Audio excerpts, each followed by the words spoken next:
क्या आप रूहों के अस्तित्व पर यकीन करते हैं? शायद आज की ये कहानी आपका नजरिया बदल दे। आज मैं आपके सामने एक ऐसी खौफनाक और सच्ची घटना लेकर आया हूँ जिसने कई लोगों की रातों की नींद उड़ा दी है। कहानी शुरू करने से पहले वीडियो को लाइक कर दें ताकि ऐसी और सच्ची कहानियां मैं आप तक लाता रहूं। तो चलिए शुरू करते हैं आज का ये डरावना किस्सा। कहते हैं कि कश्मीर की वादियां जितनी खूबसूरत हैं उतनी ही रहस्यमयी भी। बर्फ से ढकी पहाड़ियां, चीड़ के घने जंगल और शांत झीलें। लेकिन इन्हीं खूबसूरत दृश्यों के पीछे छिपी हैं कुछ ऐसी कहानियां जिन्हें सुनकर आज भी रोंगटे खड़े हो जाते हैं। ये कहानी है गुलमर्ग के पास बसे एक छोटे से गांव दराबल की। एक ऐसा गांव जो अब नक्शे पर तो है मगर वहां कोई नहीं रहता। शुरुआत माइनस अजीब मेहमान। साल 1998 की सर्दियों की बात है। दिसंबर की कड़कड़ाती ठंड में बर्फ लगातार गिर रही थी। गांव के बाहर एक पुराना लकड़ी का घर था जिसे लोग शफीक साहब का मकान कहते थे। शफीक साहब कई साल पहले लापता हो गए थे। कहते हैं एक रात वो घर के अंदर गए और फिर कभी बाहर नहीं आए। गांव वालों का कहना था कि उस घर की खिड़कियों में कभी कभी रात को हल्की पीली रोशनी जलती दिखाई देती थी, जबकि वहां कोई रहता ही नहीं था। एक दिन शहर से 3 दोस्त आरिफ, जुनैद और समीर एडवेंचर के शौक में उस घर तक पहुंच गए। उन्हें भूत प्रेत पर यकीन नहीं था। उन्होंने सोचा चलो आज सच जान ही लेते हैं। घर के अंदर का सन्नाटा। दरवाजा धक्का देते ही चर्र चर्र की आवाज के साथ खुल गया। अंदर धूल जमी थी, मगर अजीब बात यह थी कि फर्श पर ताजे पैरों के निशान थे, जैसे कोई अभी अभी गुजरा हो। कमरे के कोने में एक पुराना रेडियो रखा था। अचानक बिना किसी बिजली के वो अपने आप चालू हो गया। उसमें से धीमी कश्मीरी लोक धुन बजने लगी। समीर घबरा गया। यह कैसे हो सकता है? तभी ऊपर की मंजिल से किसी के धीरे धीरे चलने की आवाज आई। ठक ठक ठक। तारांकन तीनों ने टॉर्च जलाई और सीढ़ियां चढ़ने लगे। वो चेहरा, ऊपर एक कमरा था जिसकी खिड़की टूटी हुई थी। बर्फ अंदर तक जमी थी। कमरे के बीचों बीच एक कुर्सी रखी थी और उस पर कोई बैठा था। सफेद फेरन पहने, लंबे बालों वाला एक आदमी। उसका चेहरा झुका हुआ था। आरिफ ने कांपती आवाज में पूछा, कौन है वहां? वो आकृति धीरे धीरे सिर उठाती है। उसकी आंखें पूरी तरह सफेद थीं। होठों पर हल्की मुस्कान, मगर चेहरा बर्फ जैसा ठंडा। अचानक रेडियो की आवाज तेज हो गई और कमरे की सारी खिड़कियां अपने आप बंद हो गईं। जुनैद चीखा, भागो यहां से। बर्फ में गायब। तीनों भागते हुए नीचे आए, मगर दरवाजा बाहर से बंद था। खिड़की तोड़कर वे बाहर कूदे और बर्फ में भागने लगे। पीछे से किसी के कदमों की आवाज आ रही थी, मगर जब मुड़कर देखा तो कोई नहीं था। अगली सुबह गांव वालों ने घर के बाहर सिर्फ 2 जोड़ी पैरों के निशान देखे। आरिफ और समीर बच गए थे, मगर जुनैद कभी नहीं मिला। कुछ दिन बाद उसी घर की खिड़की में फिर से हल्की पीली रोशनी दिखाई दी। सच्चाई जो दबा दी गई। गांव के बुजुर्ग बताते हैं कि शफीक साहब अकेले नहीं थे। वे रातों को अजीब तंत्र मंत्र करते थे। कहते हैं उन्होंने किसी साये को बुलाने की कोशिश की थी, मगर वो साया कभी वापस नहीं गया। आज भी जब कश्मीर में भारी बर्फबारी होती है और हवाएं चीखती हैं, तो लोग कहते हैं कि दराबल के उस घर से किसी के गुनगुनाने की आवाज आती है। और अगर आप ध्यान से सुने तो वो धुन वही होती है जो उस रात रेडियो पर बज रही थी। आखिरी चेतावनी, अगर कभी आप कश्मीर की सैर पर जाएं और कोई आपको गुलमर्ग के पास उस खाली गांव का रास्ता बताए, तो बस एक बात याद रखिए, खूबसूरती के पीछे छिपे रहस्य हमेशा देखने लायक नहीं होते, क्योंकि कुछ दरवाजे ऐसे होते हैं जो एक बार खुल जाएं तो फिर कभी बंद नहीं होते। दराबल के बाद वो साथ आ गया था। जुनैद के गायब होने के बाद आरिफ और समीर किसी तरह शहर वापस पहुंच तो गए, लेकिन उनका पीछा छूटा नहीं था। पुलिस ने दराबल के उस घर की तलाशी ली, मगर उन्हें वहां जुनैद का कोई सुराग नहीं मिला। अजीब बात यह थी कि उस कमरे की धूल पर सिर्फ आरिफ और समीर के पैरों के निशान थे। जुनैद के निशान फर्श से गायब थे। डल झील का बुलावा। समीर उस रात के बाद से सदमे में था। उसने खाना पीना छोड़ दिया था। एक रात उसने आरिफ को फोन किया और कांपती आवाज में कहा, आरिफ, वो रेडियो, वो धुन मुझे डल झील के पास सुनाई दे रही है। जुनैद बुला रहा है मुझे। आरिफ ने उसे समझाने की कोशिश की, लेकिन समीर की बात सुनकर उसके रोंगटे खड़े हो गए। समीर ने कहा कि उसे अपनी खिड़की के बाहर हर रात एक सफेद फेरन वाला साया खड़ा दिखता है, जिसके हाथ में वही पुराना रेडियो होता है। शिकारा की वो काली रात। समीर को बचाने की उम्मीद में आरिफ उसे डल झील के एक सुनसान किनारे पर ले गया, जहां एक पुराने दोस्त का हाउस बोट था। उन्हें लगा कि पानी के बीच वे सुरक्षित रहेंगे। रात के करीब 1:30 बजे थे। चारों तरफ कोहरा इतना घना था कि हाथ को हाथ नहीं सूझ रहा था। अचानक झील के शांत पानी में चप्पू चलने की आवाज आई। छपाक छपाक। एक पुरानी टूटी हुई शिकार नाव कोहरे को चीरती हुई उनकी हाउसबोट की तरफ आ रही थी। उस नाव पर कोई बैठा नहीं था, मगर वो अपने आप चल रही थी, और जैसे जैसे वो करीब आई वही कश्मीरी लोकधुन हवाओं में गूंजने लगी। शिकारे का राज। समीर पागलों की तरह चिल्लाने लगा। वो आ गया। आरिफ, देखो उसकी आंखें। आरिफ ने टॉर्च जलाई। शिकारे के अंदर कोई इंसान नहीं था, मगर वहां जुनैद की जैकेट पड़ी थी, जो पूरी तरह बर्फ से जमी हुई थी। जैसे ही आरिफ ने उसे उठाने के लिए हाथ बढ़ाया, पानी के अंदर से दर्जनों सफेद हाथ निकले और हाउस बोट को हिलाने लगे। झील का पानी, जो कुछ देर पहले तक शांत था, अब खौलने लगा था। पानी के नीचे से एक चेहरा उभरा, वही सफेद आंखों वाला आदमी जो दराबल के घर में कुर्सी पर बैठा था। उसने समीर की तरफ हाथ फैलाया और एक भारी जमी हुई आवाज में बोला, एक दरवाजा खुला रह गया था। सन्नाटे में समा जाना। आरिफ पीछे की ओर गिरा और बेहोश हो गया। जब सुबह उसकी आंख खुली तो हाउसबोट डल झील के बीचों बीच तैर रही थी। समीर गायब था। पुलिस को फिर से कुछ नहीं मिला। बस डल झील के किनारे समीर के जूते मिले और पास ही रेत पर उंगलियों से लिखा था, दराबल। आज की हकीकत। आज भी श्रीनगर के शिकारे वाले रात के अंधेरे में डल झील के उस हिस्से में जाने से डरते हैं। कहते हैं कि कोहरे वाली रातों में एक शिकारा बिना किसी मल्लाह के तैरता हुआ दिखता है, जिसमें 3 धुंधली आकृतियां बैठी होती हैं। शफीक साहब का वो साया अब अकेला नहीं था। उसे 2 नए साथी मिल गए थे। आरिफ अब अकेला रह गया था, लेकिन उसे चैन नहीं था। समीर और जुनैद की यादें उसे सोने नहीं देती थीं। उसे हर रात अपने कमरे की दीवारों पर जमी हुई बर्फ की परतें दिखने लगी थीं, जबकि बाहर गर्मी का मौसम था। उसे समझ आ गया था कि वो साया सिर्फ एक रूह नहीं, बल्कि कोई पुराना श्राप था जो दराबल के उस घर से उसके साथ शहर आ गया था।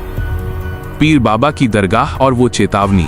आरिफ ने हार मानकर कश्मीर के एक बेहद पुराने और रहस्यमयी बुजुर्ग गुलजार बाबा की शरण ली, जो ऊंचे पहाड़ों पर एक छोटी सी कुटिया में रहते थे।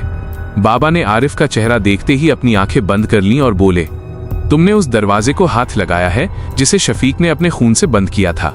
वो घर कोई घर नहीं, एक कैद खाना था, और तुमने उस साये को बाहर आने का रास्ता दे दिया। आरिफ गिड़गिड़ाया, बाबा, मेरे दोस्त कहाँ हैं? क्या वे जिंदा हैं? बाबा ने एक पुरानी तांबे की थाली में पानी भरा और उसमें कुछ राख डाली। पानी काला पड़ गया। बाबा बोले, वे अब इस दुनिया के सूरज को नहीं देख सकते। वे बर्फ की दुनिया में चले गए हैं, और अगर तुमने आज रात उसे नहीं रोका तो तुम भी वहीं होगे। दराबल वापसी, आखिरी रात। बाबा ने आरिफ को एक पुरानी लकड़ी की कील और एक काला धागा दिया। उन्होंने कहा, तुझे वापस दराबल जाना होगा, उसी कमरे में, उसी कुर्सी पर बैठना होगा। जब वो साया आए तो तुझे डरना नहीं है। अगर तू डर गया तो तेरी रूह हमेशा के लिए उस रेडियो की धुन बन जाएगी। आरिफ उसी रात दराबल पहुंचा। पूरा गांव सन्नाटे में डूबा था। जैसे ही उसने उस लकड़ी के घर का दरवाजा खोला, रेडियो अपने आप बजने लगा। ठक ठक ठक। तारांकन सीढ़ियों से उतरने की आवाज आई। इस बार वो साया ऊपर नहीं, बल्कि आरिफ के सामने खड़ा था। उसके साथ 2 और धुंधली आकृतियां थीं, समीर और जुनैद। उनकी आंखें भी अब सफेद हो चुकी थीं और उनके शरीर से बर्फ की ठंडी भाप निकल रही थी। रूह का सौदा। समीर, या जो कुछ भी वो था, ने हाथ आगे बढ़ाया और बोला, आरिफ, यहाँ बहुत ठंड है, हमारे साथ चलो। आरिफ का दिल डूबने लगा। डर के मारे उसकी चीख निकलने ही वाली थी कि उसे गुलजार बाबा की बात याद आई। उसने अपनी आंखें बंद की और जोर से उस लकड़ी की कील को फर्श के बीचों बीच गाड़ दिया और काला धागा उसके चारों ओर लपेट दिया। अचानक पूरे घर में एक भयानक चीख गूंजी। रेडियो की आवाज इतनी तेज हो गई कि खिड़कियों के कांच टूटकर गिर गए। कमरे की रोशनी पीली से गहरे लाल रंग में बदल गई। सन्नाटा और हार। जब आरिफ ने आंखें खोलीं तो सुबह हो चुकी थी। घर का वो हिस्सा जहां वो खड़ा था अब पूरी तरह से राख बन चुका था। समीर, जुनैद और वो सफेद फेरन वाला आदमी गायब थे। आरिफ बच तो गया था, लेकिन वो कभी पहले जैसा नहीं रहा। आज की हकीकत, आरिफ अब भी कश्मीर की गलियों में पागलों की तरह घूमता रहता है। लोग कहते हैं कि वो कभी किसी से बात नहीं करता, बस अपने कानों पर हाथ रखे रहता है। उसे आज भी वो रेडियो की धुन सुनाई देती है। और दराबल का वो घर अब जमीन में धंस चुका है। लेकिन चरवाहे कहते हैं कि सर्दियों की सबसे लंबी रात को उस जगह पर बर्फ नहीं गिरती, बल्कि वहां से सफेद धुआं उठता है, जैसे कोई नीचे गहराई में आज भी जल रहा हो। आरिफ को लगा था कि कहानी खत्म हो गई है। उसे लगा कि वो लकड़ी की कील और बाबा का दिया धागा उसे बचा लेंगे। लेकिन असल खौफ तो तब शुरू हुआ जब आरिफ उस मलबे से उठकर अपने घर वापस आया। यहाँ से कहानी में एक ऐसा मोड़ आता है जो आपकी रूह कंपा देगा। आईने का सच। आरिफ अपने घर पहुंचा और सबसे पहले बाथरूम में गया ताकि अपने चेहरे पर जमी राख और खून को साफ कर सके। उसने आईने की तरफ देखा और पानी से मुंह धोया। जैसे ही उसने दोबारा सिर उठाया, उसका दिल धड़कना भूल गया। आईने में उसकी अपनी शक्ल नहीं थी। आईने के अंदर सफेद फेरन वाला वही बूढ़ा आदमी खड़ा था और आरिफ का अपना असली चेहरा आईने के अंदर तड़प रहा था। अचानक आरिफ के कान के पास एक ठंडी फूंक आई और वही कश्मीरी धुन सुनाई दी, लेकिन इस बार वो रेडियो से नहीं बल्कि आरिफ के अपने गले से निकल रही थी। 2 जोड़ी निशान का असली मतलब। आरिफ को उस रात की एक बात याद आई जिसे उसने नजरअंदाज कर दिया था। गांव वालों ने बर्फ पर 2 जोड़ी पैरों के निशान देखे थे। आरिफ को लगा था कि वो निशान उसके और समीर के थे, लेकिन सच ये था कि समीर और जुनैद तो उसी रात मर चुके थे। वो दूसरा निशान आरिफ का नहीं बल्कि उस साये का था जो आरिफ के शरीर के अंदर घुसकर गांव से बाहर निकला था। असली आरिफ तो उसी रात दराबल के उस घर की बर्फ में दफन हो गया था। आखिरी कॉल। तभी आरिफ, जो अब वो साया था, के फोन पर एक कॉल आती है। स्क्रीन पर नाम चमकता है, माँ। उसने फोन उठाया। दूसरी तरफ से उसकी माँ की रोने की आवाज आई। बेटा, तू कहाँ है? पुलिस का फोन आया है। उन्होंने दराबल के उस पुराने घर की खुदाई की है। आरिफ की आवाज, जो अब भारी और बर्फीली थी, ने पूछा, क्या मिला माँ? माँ ने सिसकते हुए कहा, वहां 3 लाशें मिली हैं बेटा। समीर, जुनैद और तेरी। पुलिस कह रही है कि तुम तीनों की मौत 3 दिन पहले ही ठंड से हो गई थी। कमरे का सन्नाटा। जैसे ही माँ ने यह कहा, कमरे की लाइट चली गई। आरिफ ने नीचे अपने पैरों की तरफ देखा। फर्श पर उसके पैरों के निशान नहीं बन रहे थे। उसने हाथ में पकड़े उस काले धागे को देखा जिसे गुलजार बाबा ने दिया था। अचानक उसे याद आया, गुलजार बाबा ने उसे कील गाड़ने को कहा था ताकि साया अंदर कैद हो जाए। आरिफ ने कील तो गाड़ दी थी, लेकिन वो साया घर के अंदर कैद नहीं हुआ था, बल्कि आरिफ के शरीर के अंदर कैद हो गया था। अब वो साया आरिफ बनकर पूरी दुनिया में घूमेगा और असली आरिफ की रूह उस पुराने रेडियो की धुन में हमेशा के लिए कैद हो गई। खौफनाक सच। कहते हैं कि आज भी अगर आप किसी ऐसे इंसान से मिलें जिसकी आंखें जरूरत से ज्यादा सफेद हों और जिसके पास से बर्फ जैसी ठंडी महक आए, तो समझ जाइए कि वो आरिफ है जो अपनी अगली शिकार की तलाश में है ताकि अपनी कैद बदल सके। आरिफ के शरीर में कैद उस साये ने फोन काट दिया। माँ की चीखें अब उसके लिए सिर्फ एक शोर थीं। उसने आईने की तरफ देखा और एक ठंडी, डरावनी मुस्कान दी। कहानी का ये आखिरी मोड़ आपके होश उड़ा देगा। असली चेहरा, गुलजार बाबा का खेल। आरिफ, साया, उसी रात वापस उन पहाड़ों पर गया जहां गुलजार बाबा की कुटिया थी। उसे लगा था कि बाबा उसे पहचान लेंगे, लेकिन जैसे ही वो कुटिया के अंदर पहुंचा, वहां का नजारा देखकर उसके पैरों तले जमीन खिसक गई। कुटिया खाली थी। वहां न कोई बाबा थे, न कोई राख। दीवार पर एक पुरानी धूल जमी तस्वीर टंगी थी। आरिफ ने टॉर्च की रोशनी उस पर डाली।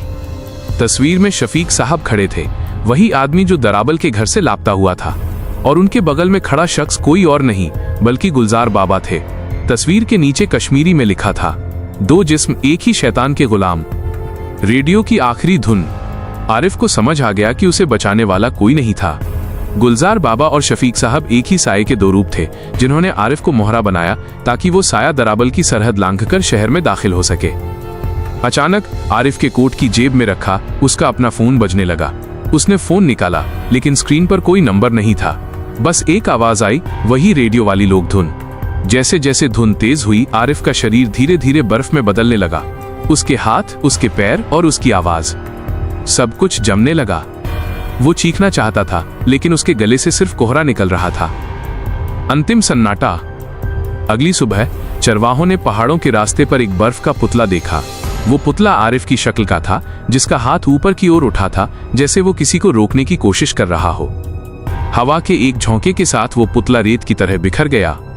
आरिफ का वजूद इस दुनिया से पूरी तरह मिट चुका था। उपसंहार, दी एंड। आज भी जब कश्मीर में रात का सन्नाटा गहराता है तो दराबल के उस मलबे के पास एक अजीब सा नजारा दिखता है। 3 साये जुनैद, समीर और आरिफ एक पुरानी कुर्सी के इर्द गिर्द खड़े रहते हैं और उनके बीच में बैठा है वो सफेद फेरन वाला आदमी जो आज भी एक नया दरवाजा खुलने का इंतजार कर रहा है।